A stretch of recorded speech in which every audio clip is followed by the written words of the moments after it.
السلام علیکم ورحمۃ اللہ وبرکاتہ۔ آج کی اس ویڈیو میں ہم ایک ایسی حدیث سنیں گے جو سچائی اور ایمانداری کی بنیاد بتاتی ہے۔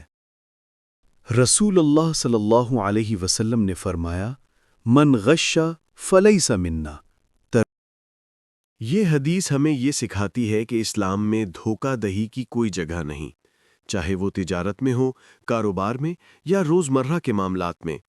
اگر کوئی شخص لوگوں کو دھوکہ دیتا ہے تو وہ دراصل نبی صلی اللہ علیہ وسلم کی سنت سے دور ہو جاتا ہے۔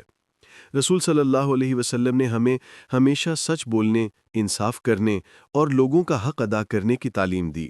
ایماندار انسان کو نبی صلی اللہ علیہ وسلم نے الامین کہا، یعنی سب سے زیادہ قابل اعتماد۔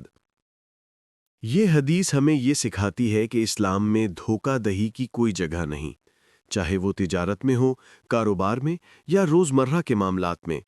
اگر کوئی شخص لوگوں کو دھوکہ دیتا ہے تو وہ دراصل نبی صلی اللہ علیہ وسلم کی سنت سے دور ہو جاتا ہے۔ رسول صلی اللہ علیہ وسلم نے ہمیں ہمیشہ سچ بولنے، انصاف کرنے اور لوگوں کا حق ادا کرنے کی تعلیم دی۔ ایماندار انسان کو نبی صلی اللہ علیہ وسلم نے الامین کہا، یعنی سب سے زیادہ قابل اعتماد۔ آئیے ہم سب یہ عہد کریں کہ اپنی زندگی میں کبھی کسی کو دھوکہ نہیں دیں گے، کیونکہ سچائی ہی ایمان کی بنیاد ہے۔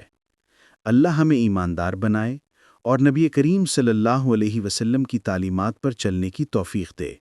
آمین یا رب العالمین۔ اگر آپ کو یہ حدیث پسند آئی ہو تو ویڈیو کو لائک کریں، شیئر کریں اور مزید دینی ویڈیوز کے لیے چینل کو سبسکرائب ضرور کریں۔